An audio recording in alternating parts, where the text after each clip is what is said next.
Good morning friends, मैं राजेश जितवाल आपका एक बार फिर से मेरे यूट्यूब चैनल जितवाल सुपर एग्रीकल्चर में स्वागत करता हूं। आज मैं लेके आया हूं आपके लिए फसलों के अंदर मोस्टली हम एक ही जगह सभी का कॉमनली लेकर पढ़ेंगे।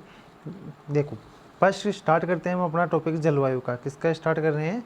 जलवायु का टॉपिक स्टार्ट कर रहे हैं। पहला टॉपिक अपना है जलवायु। देखो, बात करते हैं जलवायु की तो 3 ऋतुएं होती है, रबी, जायद और खरीफ। रबी की जितनी भी फसलें होती है उनके लिए जलवायु चाहिए, वो जलवायु अपन को कैसी चाहिए? ठंडी जलवायु चाहिए, ठंडी होती है। इसी जगह पे अपन को ध्यान रखना है कि गेहूँ व जो 2 ऐसी रबी की फसलें हैं जिनके लिए जलवायु कैसी चाहिए अपन को? शीतोष्ण जलवायु चाहिए। इसके अलावा बाकी जितनी भी रबी वाली फसलें हैं उनके लिए जलवायु कैसी है? ठंडी। हाँ, अगर गेहूँ और जौ में शीतोष्ण का ऑप्शन ना आकर ठंडी का ही ऑप्शन आता है तो वहाँ पर ठंडी सही होगी, परंतु अगर शीतोष्ण का ऑप्शन दिया हुआ होता है तो पहले आंसर शीतोष्ण होगा। बात करें जायद की, तो जायद के अंदर जो कद्दू वर्गीय फसलें आती है अपने खीरा, ककड़ी, तरबूज, खरबूज, ये सारी आती है। तो इनके लिए जलवायु चाहिए, और किसी चाहिए उनको गर्म व शुष्क जलवायु की आवश्यकता होती है। यही बात कर लेते हैं खरीफ वाली फसलें। खरीफ वाली फसलें जितनी भी होती है उनके लिए जो जलवायु चाहिए वो चाहिए अपन को गर्म के साथ में शुष्क। गर्म भी होनी चाहिए और शुष्क भी होनी चाहिए, परंतु यहाँ पर भी अपन को ध्यान रखना है 2 ऐसी फसलें हैं, एक तो धान और एक उड़द। धान और उड़द 2 ऐसी फसलें हैं जिनके लिए उष्ण व नम जलवायु की आवश्यकता होती है। यहाँ से आपको क्वेश्चन पूछा जा सकता है कि धान की जलवायु होती है तो उष्ण व नम। अगर इसके अलावा कोई सी भी खरीफ की फसल के बारे में पूछे तो कैसी हो जाएगी? उसकी गर्म व शुष्क जलवायु हो जाती है। तो यहाँ से अपन को ध्यान रखना है कि किस फसल की जलवायु क्या होगी और किस ऋतु में आती है तो उसकी जलवायु क्या होगी। नेक्स्ट टॉपिक अपना लेते हैं मृदा का। देखो, पहला क्वेश्चन जो पूछा जाता है वो पूछा जा सकता है कृषि के लिए सर्वोत्तम मृदा। सर्वोत्तम मृदा कौन सी होती है कृषि के लिए? तो अपन को ध्यान रखना है बलुई दोमट मृदा सर्वोत्तम होती है। यहाँ से एक चीज़ पूछता है अपन को कृषि के लिए सर्वोत्तम पीएच मान। तो ध्यान रखना, कृषि के लिए सर्वोत्तम जो पीएच मान होता है वो कितना होता है? 6.5 से लेकर 7.5 के मध्य होता है। यहाँ बात करें धान के अंदर आपको मृदा पूछे तो ध्यान रखना है अपन को चिकनी मृदा की आवश्यकता होती है, और अगर कपास में पूछे तो काली मृदा की आवश्यकता होती है। इसके अलावा जितनी भी फसलें हैं उनके लिए बलुई दोमट मृदा आवश्यक होती है, और बलुई दोमट मृदा आवश्यक होती है। और कृषि के लिए सर्वोत्तम पीएच मान कितना होगा अपना? 6.5 से 7.5 तक होता है। यहाँ धान के लिए पीएच मान होता है 4.5। और यहाँ कपास की बात करें तो कपास का जो पीएच मान होता है वो अपना होता है 8.5, और धान का 4.5 से लेकर 6.5 के मध्य पाया जाता है। तो यहाँ से आपको किसी भी फसल की मृदा पूछे, यहाँ से कन्फर्म हो जाना चाहिए कि धान के लिए चिकनी और कपास के लिए काली, इसके अलावा सभी फसलों के लिए बलुई दोमट मृदा आवश्यक होती है। नेक्स्ट टॉपिक है अपना उत्पत्ति स्थान का। देखो, मोस्टली बात करें गेहूं की तो ध्यान रखना है दक्षिणी पश्चिमी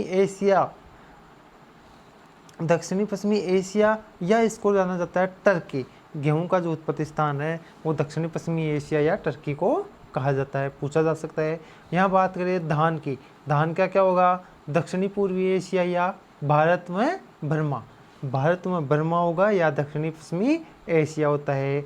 बात करें मक्का, देखो मक्का में सर्वाधिक पूछा जाता है मेक्सिको। मक्का का उत्पत्ति स्थान होता क्या है? मेक्सिको, परंतु कभी कभी दक्षिणी अमेरिका भी दिया जाता है, तो दोनों ही होते हैं। ये इंपॉर्टेंट चीज़ है कि मक्का का उत्पत्ति स्थान क्या होता है? मेक्सिको या दक्षिणी अमेरिका। यहाँ से बात करते हैं ज्वार और बाजरा दोनों का ही क्या होता है? अफ्रीका। क्या होता है अपना? अफ्रीका होता है। यहाँ बात कर लेते हैं गन्ना, कपास और खरीफ दलहन। जितनी भी खरीफ की दालें होती है इसके अलावा गन्ना होता है और कपास, गन्ना में कपास, इनका जो उत्पत्ति स्थान है वो क्या होगा अपना? भारत। क्या होगा अपना? भारत। इसके बाद में बात करें मसालों के अंदर, तो मसालों में देखो बात करें राजस्थान में अपन लेते हैं बीजीय मसाले का। में कौन से मसाले? बीजीय मसाले। बीजीय मसालों में आता है सौंफ, धनिया, जीरा और मेथी।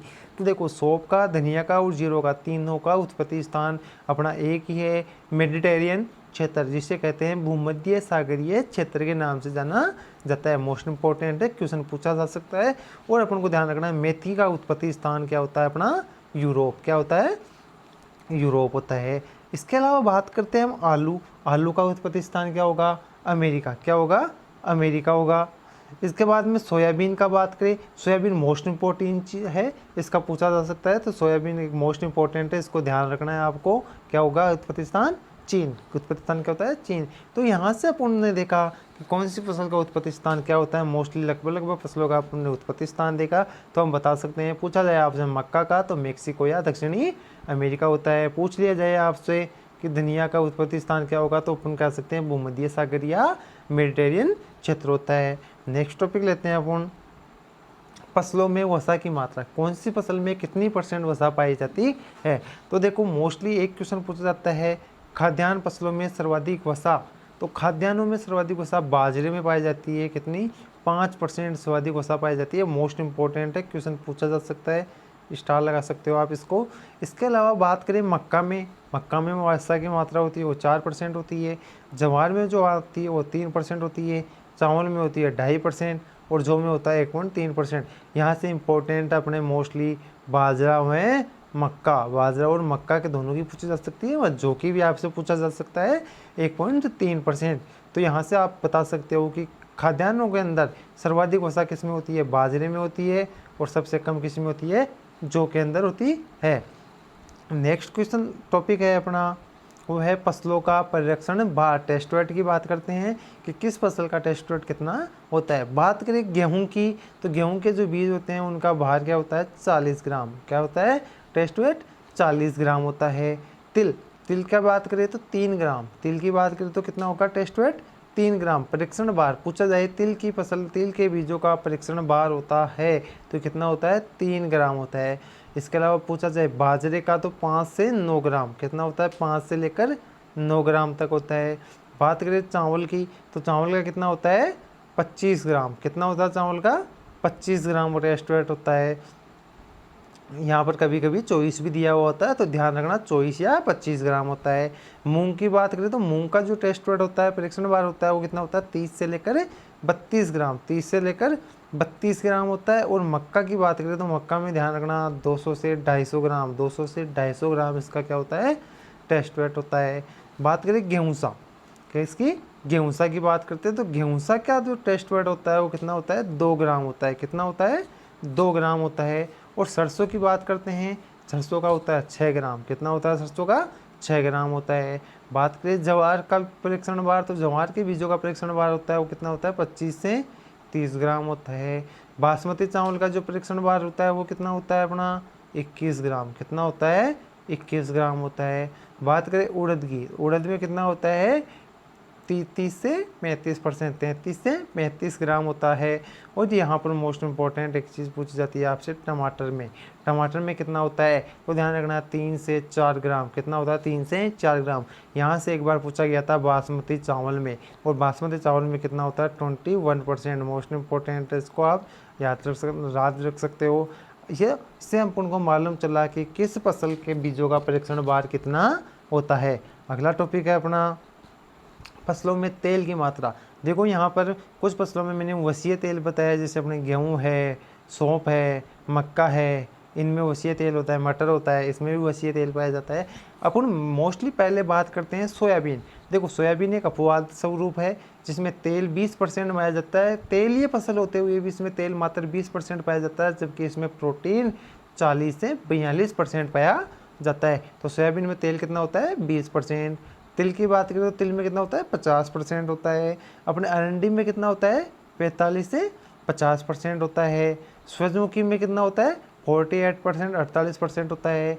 अलसी में बात करें तो कितना होता है? 33 से लेकर 47%। 33 से लेकर 47% किस में पाया जाता है? अपने अलसी में पाया जाता है। मूंगफली में बात करें तो कितना? 45% पाया जाता है।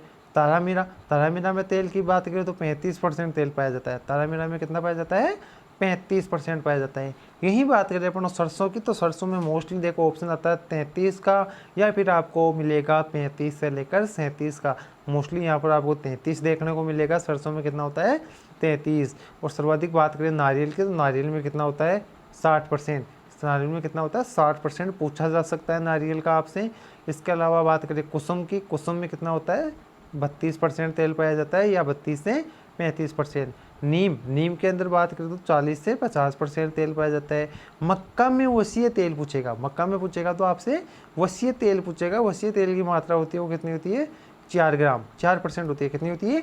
4%। और सौंफ में वसीय तेल होता है 4 से लेकर 6% होता है। यहीं गेहूं की बात करें वसीय तेल की तो कितना होता है? 2.5%। कितना होता है? 2.5%। और मटर में बात करें तो 1.8% तेल पाया जाता है।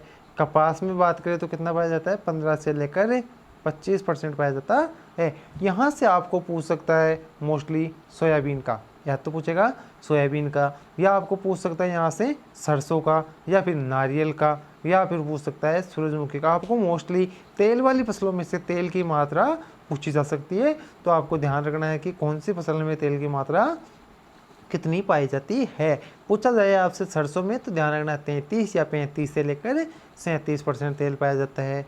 नेक्स्ट टॉपिक देखते हैं अपना फसलों के दानों या बीज का प्रकार। जो बीज होते हैं उन बीज का प्रकार क्या होता है फसलों के लिए? देखो बीज, गेहूं के जो बीज होते हैं उन गेहूं के बीजों का प्रकार क्या होता है? फसलों के बीजों का प्रकार गेहूं का, जौ का, मक्का का, ज्वार का, बाजरा और चावल। गेहूं, जौ, ज्वार, मक्का और बाजरा, इनके जो बीज होते हैं उन बीज का क्या कहते हैं? कैरियोप्सिस। क्या कहते हैं उसको? कैरियोप्सिस कहते हैं। इसके बाद में बात करें भिंडी, आंवला, अलसी, अरंडी, तिल, तंबाकू। भिंडी का, आंवले का, अलसी का, तिल का और तंबाकू का, इनका जो फल का प्रकार होता है वो क्या होता है अपना? कैप्सूल होता है। क्या होता है? कैप्सूल होता है। यही बात करें मूंगफली में, मूंगफली होती है, मूंगफली का जो फल का प्रकार होता है वो क्या कहलाता है? लेमेंटस पोडिया नट। लेमेंटस या पोडिया नट कहा जाता है। यहाँ बात करते हैं अब ग्वार की, सोयाबीन की। इसके अलावा जितनी भी दलहनी फसलें होती है, जितनी भी दलहनी फसलें होते हैं उनका फल का प्रकार होता है पोडिया फली। यहाँ से पूछा जा सकता है आपको क्वेश्चन दलहनी फसलों के अंदर से कि फल का प्रकार क्या कहलाता है? पोडिया फली कहलाता है। यहाँ से बात करें अगले क्वेश्चन सरसों, फूल गोभी, पत्ता गोभी और तारामीरा। सरसों का, फूल गोभी का, पत्ता गोभी का और तारामीरा, इनका फल का प्रकार क्या कहलाता है? सिलिकुआ। क्या कहलाता है? सिलिकुआ। मोस्ट इंपॉर्टेंट आपके लिए। यहाँ बात करते हैं नेक्स्ट आम, नारियल और बेर। आम, नारियल और बेर, इनका क्या होता है? अस्टिल, ड्रुप या अस्टिल, या इसी को कहा जाता है स्टोन। ड्रुप या अस्टिल या स्टोन। मोस्टली आपको आम का पूछा जा सकता है या फिर नारियल का पूछा जा सकता है। आगे बात करें अपन पपीता, खजूर, मिर्च, टमाटर, केला, बैंगन, अमरूद। अपन किसकी बात कर रहे हैं? पपीता की, खजूर की। इसके अलावा खजूर के अलावा अपन ले सकते हैं यहाँ से मिर्च, टमाटर भी ले सकते हैं, केला ले सकते हैं, बैंगन या अमरूद। इनमें से अगर किसी के भी फल का प्रकार पूछे तो आप बता सकते हो सरसिया बेरी, सरसिया बेरी। नेक्स्ट बात करते हैं अनार की। अनार का फल का प्रकार क्या होता है? ब्लूस्टा या ब्लास्टा। ब्लूस्ट या ब्लास्टा कहलाता है। बील या बेल, बील या बेल का जो फल का प्रकार होता है वो क्या होता है? एम्पी साइनस, एम्पी साइका भी बोल सकते हैं इसको, साइकोसिस भी बोल सकते हैं। यहाँ से बात करते हैं सहतूत या अनानास की। सहतूत या अनानास का जो फल का प्रकार होता है वो क्या होता है? सोरोसिस। क्या कहलाता है? सेरोसिस या सोरोसिस कहलाता है। बात करें मटर, तो मटर का जो फल का प्रकार होगा वो क्या कहलाएगा? लेग्यूम। क्या कहलाएगा? मटर के फल का प्रकार लेग्यूम कहलाता है। इसके बाद में नेक्स्ट बात करें अंजीर। अंजीर का जो फल का प्रकार होता है वो क्या होता है? साइकोनिस। क्या होता है अंजीर के फल का प्रकार? साइकोनिस होता है। क्या कहलाता है? साइकोनिस कहलाता है। गाजर, गाजर का जो फल का प्रकार क्या कहलाता है? मीजोकार्प। क्या कहलाता है? मीजोकार्प कहलाता है। कद्दू वर्गीय फसलें, जितनी भी कद्दू वर्गीय है, ककड़ी, खीरा, तरबूज, खरबूज, इन सब का फल का प्रकार क्या कहलाता है? पेपो। क्या कहलाता है? पेपो। सेम के फल का प्रकार पोम। और अपने पूछा जाए लीची का तो क्या कहलाता है? नट कहलाता है। इसके बाद में आपको किसी भी फल का प्रकार पूछे, किसी भी फसल के फल का प्रकार पूछे तो आप यहाँ से बता सकते हो कि क्या होता है। नेक्स्ट टॉपिक, यहाँ से आपने देखा कि अपने फसलों के फल का प्रकार देख लिया। इससे पहले उसमें फसलों में तेल की मात्रा आपने देख ली। पूछा जाए नारियल में तो बता सकते हैं 60% होता है, नीम में 40 से 50% होता है। इसके अलावा किसी भी फसल का परिरक्षण भार पूछे, टेस्ट वेट आपको पूछा जाए तो आप बता सकते हो कि हाँ गेहूँ का 2 ग्राम होता है, बाजरे का 5 से 9 ग्राम होता है।